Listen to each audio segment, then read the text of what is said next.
తిరుమల తిరుపతి సంబంధించినటువంటి శ్రీవారి ప్రసాదాల లడ్డుకి సంబంధించినటువంటి విషయంలో నెయ్యిలో కూడా అపవిత్రత జరిగినట్టు చాలా స్పష్టమైనటువంటి ఆధారాలు ఉన్నాయి. దాన్ని ఎవరు తెలుగుదేశం పార్టీ కానీ తెలుగుదేశం కూటమి ప్రభుత్వం కానీ ఎక్కడా కూడా మేము ఎవరి మీద కేసులు పెట్టలేదు. ఇది గుర్తించాలి అందరూ.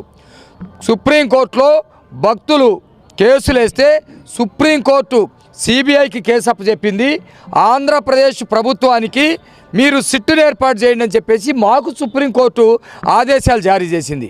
మేము సిట్టును ఏర్పాటు చేసిన కేంద్రం సిబిఐని ఏర్పాటు చేసిన దీని మీద దాదాపు దేశవ్యాప్తంగా 500 కంపెనీలకు సంబంధించినటువంటి ఎంక్వైరీలు జరిగినాయి.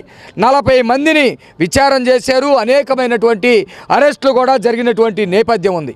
ఇంత జరిగిన తర్వాత ఎవడైతే దొంగన్నాడో, ఎవడైతే నేరస్తుడున్నాడో నిన్నటి నుంచి మొదలుపెట్టి అసలు తిరుమల తిరుపతి వెంకటకు సంబంధించినటువంటి నెయ్యి విషయంలో కల్తీయే జరగలేదు, జంతు కొవ్వులు ఎక్కడా కలపలేదు అని చెప్పేసి సిట్టు చెప్పినట్టు సిబిఐ చెప్పినట్టు అబద్ధపు ప్రచారాలు తనకున్నటువంటి ప్రచార మాధ్యమాల ద్వారా, తనకున్నటువంటి సొంత ఛానళ్ళ ద్వారా, పత్రికల ద్వారా అబద్ధపు ప్రచారాలని యూట్యూబ్ల ద్వారా ప్రచారం చేస్తూ ఉన్నారు.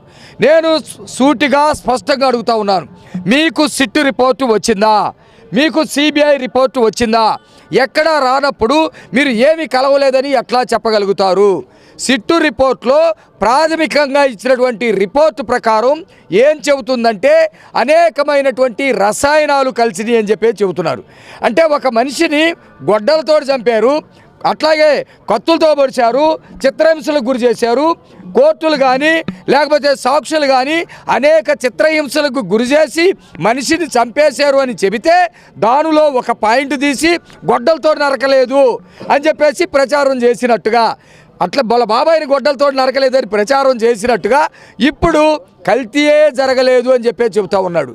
లేకపోతే జంతువులకు సంబంధించినటువంటి కొవ్వు పదార్థాలు ఎక్కడా జరగలేదని అబద్ధ ప్రచారాలు చేస్తూ ఉన్నారు. ఇది చాలా సెన్సిటివ్ విషయం. ప్రజలు ప్రపంచవ్యాప్తంగా అనేక మంది భక్తులు ఉన్నటువంటి పరిస్థితి, ఆంధ్ర రాష్ట్రానికి సంబంధించినటువంటి ప్రతిష్టకు సంబంధించినటువంటి విషయాలు, అనేక మంది మనోభావాలకు సంబంధించినటువంటి విషయాలు చాలా క్లియర్గా దాంట్లో రసాయనాలు కలిసి అని చెప్పేసి సిట్టు ప్రాథమిక రిపోర్ట్లో చెప్తా ఉంది. ఈరోజు సిట్టుకు సంబంధించినటువంటి తుదికి రిపోర్ట్ కూడా, నివేదిక కూడా వేసినటువంటి పరిస్థితి ఉంది. దాంట్లో సింథటిక్ రసాయనాలు, ఈ సింథటిక్ రసాయనాలు జంతువులకు సంబంధించినటువంటి అనేక కొవ్వుల ద్వారా తయారు చేస్తారు. బీటా కెరోటిన్ అనేది, తర్వాత అసిటిక్ యాసిడ్ ఈస్టర్